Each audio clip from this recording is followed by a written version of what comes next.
मैंने सुना है मुल्ला नसरुद्दीन के घर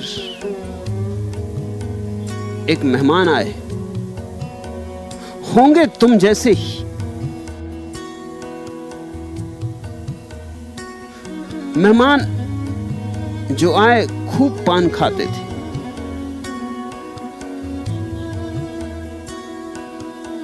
और बाहर पान की फीक न फेंककर जहां बैठे थे वहीं जमीन पर पीप थूक रहे थे। यह देख नसरुद्दीन भीतर गया और नौकरदारा एक चांदी का नक्काशीदार पीकदान जहां मेहमान बैठे थे वहां लाके रखवा दी। मेहमान ने पीकदान दूसरी तरफ सरकाकर फिर जमीन पर थूक दिया। यह देखकर नौकर ने फिर से पीकदान उठाकर पहली वाली जगह पर रख दिए, पर इस बार भी मेहमान ने वह पीकदान हटाकर जमीन पर थूक दिया। नौकर ने एक बार फिर पीकदान पहली वाली जगह पर रख दिया, लेकिन इस बार भी मेहमान साहब ने उसे फिर सरकाकर जमीन पर पीक फेंक दी। नौकर ने फिर पीकदान पुरानी जगह पर रख दिया। ऐसा बार बार होता देखकर मेहमान नौकर पर बहुत गुस्सा होकर बोले, अब अगर इस पीकदान को यहां से नहीं हटाओगे और बार बार इसे यहीं रखोगे तो हम इसी में थूक देंगे। चांदी का पीकदान, मेहमान ने सोचा होगा कि चांदी के पीकदान में और थूकना।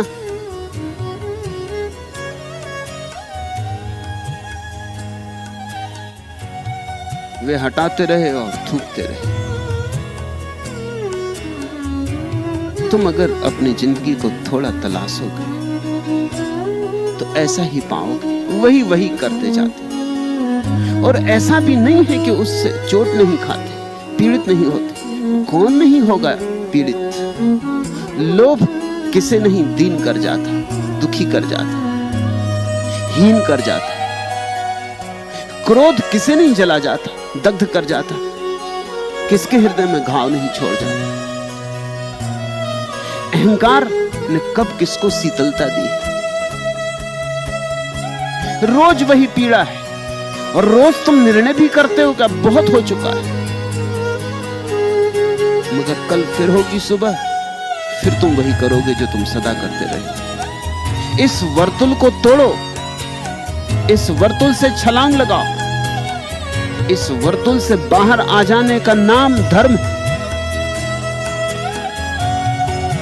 इस यांत्रिकता के बाहर आ जाने का नाम जीवन है। सम्मान दो अपने को, तुम यंत्र नहीं हो। यंत्र का जीवन झूठा जीवन होता है।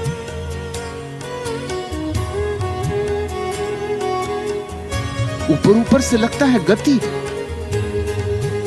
लेकिन भीतर कोई होश तो होता नहीं। तो जैसे मशीन चलती, ऐसे ही तुम्हारा जीवन चलता है। तुमने मशीन से भिन्न अपने जीवन को पाया है। मैंने सुना मुल्ला नसरुद्दीन अपनी पत्नी से बहुत पीड़ित था, जैसे कि सभी पति हैं और जैसी कि सभी पत्नियां हैं। पीड़ित यहां कौन नहीं? लाख छिपाओ कुछ छिपता भी तो नहीं। चेहरे चेहरे पर पीड़ा लिखी, आंख आंख में आंसू,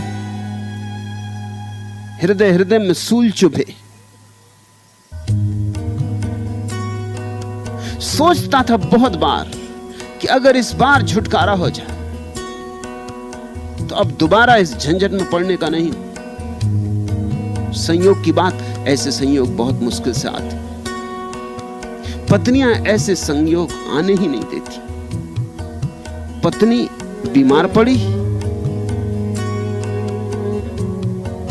जैसे बिल्ली के भाग्य से छींका टूटा।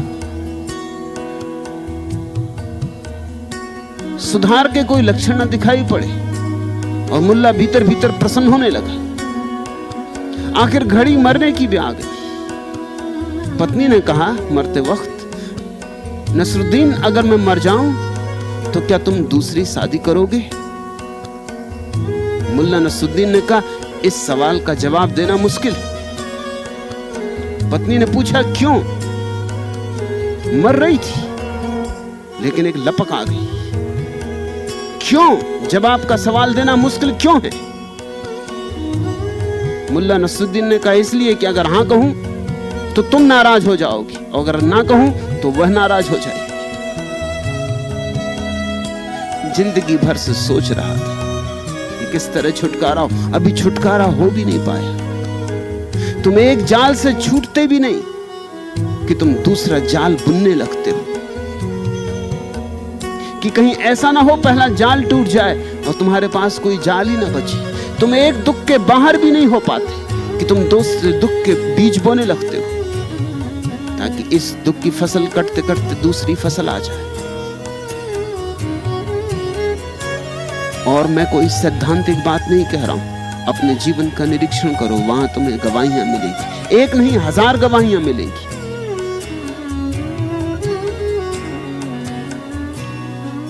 इस यांत्रिकता में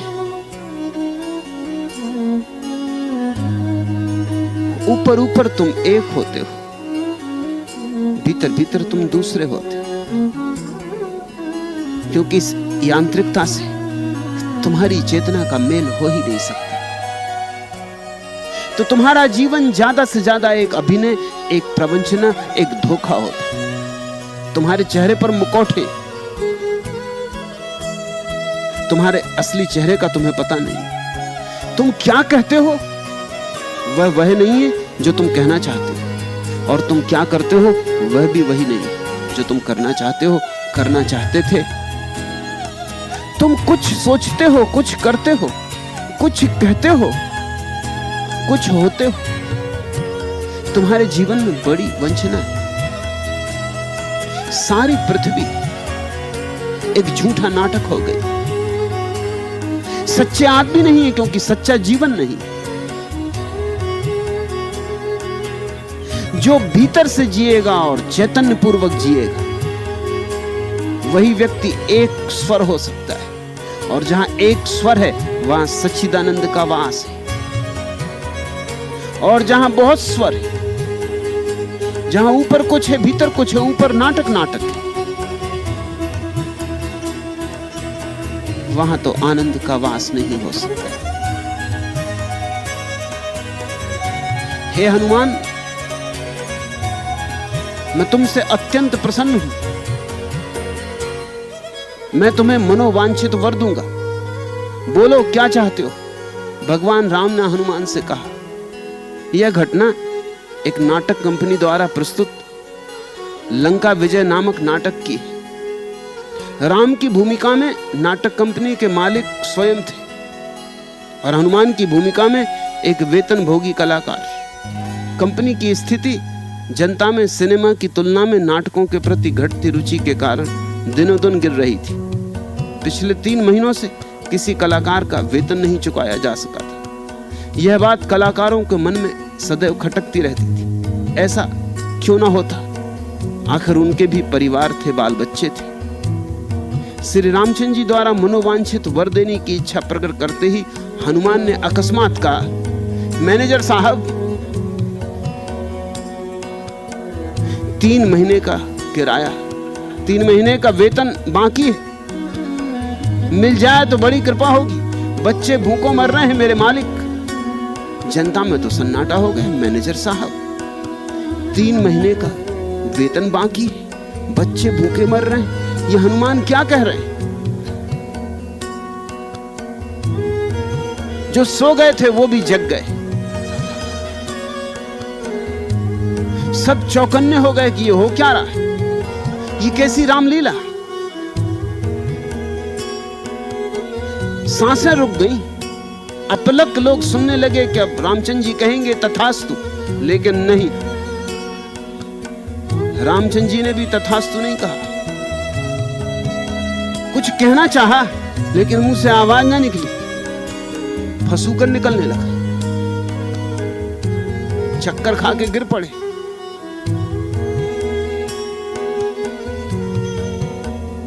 नाटक ही उखड़ गया। भागदौड़ मची। भीड़ में से कोई डॉक्टर आया, रामचंद्र जी को इंजेक्शन दिए। हनुमान ने हालत बिगड़ते देखकर भागने की कोशिश की, जनता ने पकड़ ली। खींचतान में पूंछ निकल गई।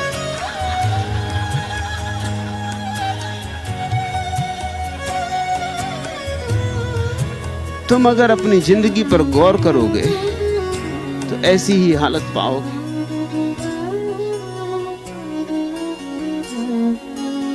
लेकिन असली को कब तक छिपाओगे? और कभी कभी निकल आता है, उभर आता है, तुम्हारे ना चाहे तुम्हारे बावजूद भी। भीतर जो है वो तुम्हारी आंखों से झांक जाता है। लहरें कभी कभी तुम्हारे भीतर भी सत्य की उतरती, अभिनय को तोड़कर। लेकिन जिंदगी के न्यस्त स्वार्थ तुम फिर सत्य को दबा देते, तुम फिर उसकी छाती पर बैठ जाते, तुम फिर उखड़ी पूंछों को चिपका लेते, सरक गए मुखौटे फिर से ओढ़ लेते, झूठ का फिर गुणगान करने लगते।